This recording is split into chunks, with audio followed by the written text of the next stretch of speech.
yun sa mathematics, hindi kayo maluloko kapag kayo ay bumibili sa tindahan. Sino bumibili sa tindahan? Oo, inutusan na ba kayo bumibili sa tindahan ng nanay? Ha? Oo, okay.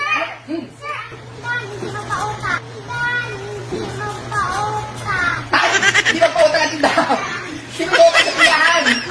Hoy, hindi pa putang kung meron kayong pera, no? Oo.